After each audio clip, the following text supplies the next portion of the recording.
बोलो सियावर रामचंद्र भगवान की जय। मोर मुकुट बंसी वाले की जय। उमापति महादेव की जय। पवन सुत हनुमान जी महाराज की जय। कल के पावन प्रसंग में हमने ऐसा सुना कि जब भगवान शंकर और माता सती अगस्त्य मुनि के आश्रम से कथा सुन करके वापस कैलाश पर्वत की तरफ प्रस्थान करते हैं तो मार्ग में भगवान शंकर की अति उत्कंठा के कारण श्री रघुनाथ जी महाराज के वो दर्शन प्राप्त करते हैं, मगर उचित समय न होने के कारण वे भगवान को प्रत्यक्ष में जाकर के मिल नहीं पाते हैं। दूर से ही जय सच्चिदानंद ऐसा कह के प्रणाम कर लेते हैं और माता सती के मन में इससे संदेह उत्पन्न हो जाता है। भगवान शंकर उन्हें बहुत समझाते हैं, लेकिन सती जी के हृदय में किसी प्रकार का वह उपदेश काम नहीं करता। तो शंकर भगवान ने समझा कि यह तो परमात्मा की माया है। तो उस माया को जान करके भगवान शंकर मुस्कुरा दिए और पार्वती जी से कहने लगे, जय सिया राम जय जय सिया रामा, जय सिया राम जय जय सिया राम। लागन उर उपदेशु जदपि कहु शिव बार बहु, बोले बियसी महेशु हरि माया बलु जान जिय। सियावर रामचंद्र पद जय शरणम। जय सिया राम जय जय सिया रामा, जय सिया राम जय जय सिया राम। जो तुम्हारे मन अति संदेह, तो किन जाय परीक्षा लेव। तब लगी बैठ अहूँ बट चाही, जब लगी तुम एहूँ मोहि पाई। जैसे जाय मोह ब्रह्म बारी, करहु सुजतनु विवेक विचारी। चली सती शिव आय सिपाही, करहि विचार करो का भाई। यहाँ शंभु असमन अनुमाना, दक्ष सुता कौ नहीं कल्याणा। मोर कहे न संशय जाहि, विधि विपरीत बलाई नाई। हो यही सोई जो राम रचि राखा, को करि तर्क बढ़ावई शाखा। अस कही लगे जपन हरि नामा, गई सती जय प्रभु सुख दामा। जय सिया राम जय जय सिया राम, जय सिया राम जय जय सिया राम। पुनि पुनि हृदय विचार करी, धरि सीता कर रूप। आगे होई चली पंथ देही, जेहि आवत नर भूप। सियावर रामचंद्र पद जय शरणम। जय सिया राम जय जय सिया रामा, जय सिया राम जय जय सिया राम। कि जो तुम्हारे मन में इतना संदेह है, तो तुम क्यों न जाकर के उस संदेह को मिटा लेती हो। जाओ परमात्मा की कुछ परीक्षा ले लो। जब तक तुम मेरे पास वापस लौटती हो, तब तक मैं इसी वट वृक्ष के नीचे बैठ करके तुम्हारा इंतजार करता हूं, तुम्हारी प्रतीक्षा करता हूं।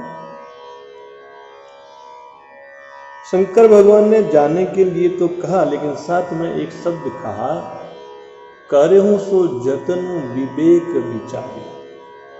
ऐसा जतन करना जो विवेक युक्त तो हो और उसके द्वारा तुम्हारा यह अज्ञान जनित भ्रम दूर हो जाए। तो जो कुछ भी परीक्षा ले रही हो, विवेक सहित परीक्षा लेना, बिना विवेक का काम मत करना। तो भगवान शंकर की आज्ञा पाकर के सती वहां से चली और मन में सोचने लगी कि अब मैं क्या करूं, किस प्रकार से परीक्षा लूं। अब इस तरफ में भगवान शंकर अपने मन में ऐसा अनुमान कर रहे थे कि यह दक्ष की कन्या सती का कल्याण नहीं हो सकता। तो जो महादेव के समझाने से भी जिसकी मति में विवेक उदय नहीं हो रहा है, जिसका संदेह दूर नहीं हो रहा है, अब सती का कुशल नहीं है। क्योंकि जब जीव ब्रह्म से दूर होने लगता है या माया के वशीभूत होने लगता है, तो उसका कुशल नहीं होता है। भगवान शंकर मन में ऐसा विचार करते हैं, तो जो कुछ भगवान राम ने रच रखा है वही होगा। इसमें तर्क करके कौन इसका विस्तार करना चाहेगा। ऐसा कह के भगवान शंकर ने श्री हरि का नाम लिया और भगवान का नाम जपने लगे। अब माता सती वहां गई जहां प्रभु श्री रघुनाथ जी महाराज विराजमान थे। पुनि पुनि हृदय विचारु करी धरि सीता कर रूप, आगे होय चली पंथ तेहि और जेहि आवत नरगोप। अब देखो भगवान शंकर ने कहा था कि तुम कोई भी परीक्षा ले रही हो तो विवेक युक्त परीक्षा लेना, लेकिन अब यहां माता सती ने सीता जी का रूप धारण कर लिया। सीता जी का रूप धारण करके उस मार्ग की ओर आगे होकर चली जहां श्री रघुनाथ जी महाराज आ रहे थे। पुनि पुनि हृदय विचार करी धरि सीता कर रूप, आगे होई चली पंथ देहि जेहि आवत नर भूप। सियावर रामचंद्र पद जय शरणम, जय सिया राम जय जय सिया रामा, जय सिया राम जय जय सिया राम। लक्ष्मण दीखऊ मातृत बेसा, चकित भये ब्रह्म हृदय अभिषेखा। कही न सकत कछु अति गंभीरा, प्रभु प्रभाव जानत मति धीरा। सती कपट जानऊ सुर स्वामी, सब दर्शी सब अंतर जामी। सुमिरत जाहि मिटई अज्ञाना, सोई सर्वज्ञ राम भगवाना। सती की न चैतहु दुराव, देखहु नारी स्वभाव प्रभाव। निज माया बल हृदय बकानी, बोले बियसी राम मृदुबानी। जोरी पानी प्रभु की न प्रणामु, पिता समेत लीन निज नामु। कहु बहोरी कहाँ बस केतु, विपिन अकेली फिरहु के ही हेतु। जय सिया राम जय जय सिया राम, जय सिया राम जय जय सिया राम। राम बचन मृदु गूढ़ सुनी, उपजा अति संकोचु। सती सबीत महेश पही, चली हृदय बड़ सोचु। सियावर रामचंद्र पद जय शरणम, जय सिया राम जय जय सिया रामा, जय सिया राम जय जय सिया राम। सती बार बार मन में विचार कर रही थी और फिर सीता जी का रूप धारण किया और उस मार्ग की ओर अग्रसर हुई जहां श्री रघुनाथ जी महाराज आ रहे थे। अब लक्ष्मण जी महाराज ने जब सती जी का यह रूप देखा तो उनको मन में बड़ा विस्मय हुआ, बड़े चकित हुए। अब सती का ऐसा रूप देख करके लक्ष्मण जी गंभीर तो हुए लेकिन कुछ बोले नहीं, क्योंकि वे रघुनाथ जी महाराज के प्रभाव को जानते थे। देखो, जिनके स्मरण मात्र से अज्ञान का नाश हो जाता है वो श्री रघुनाथ जी महाराज है, और माता सती उनके साथ में कपट करने जा रही है, क्योंकि रघुनाथ जी महाराज तो सबके हृदय की बात को जानने वाले हैं।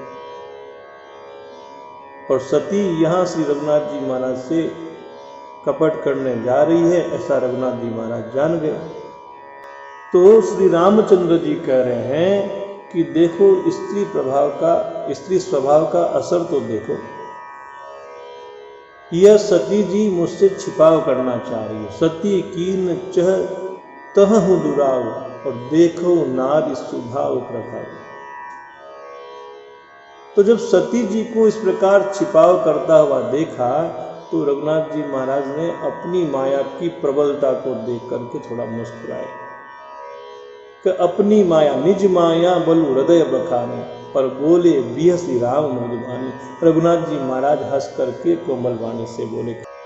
प्रभु ने हाथ जोड़कर माता सती को प्रणाम किया और पिता के सहित अपना नाम बताया कि मैं दशरथ नंदन श्री राम माता सती के चरणों में प्रणाम करता हूँ।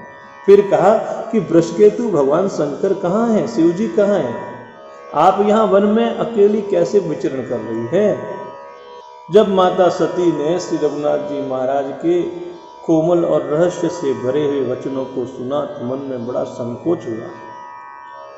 अब वे वहां पर रघुनाथ जी महाराज को कुछ बोली नहीं और चुपचाप वहां से रवाना होकर के भगवान शंकर के पास चली गई।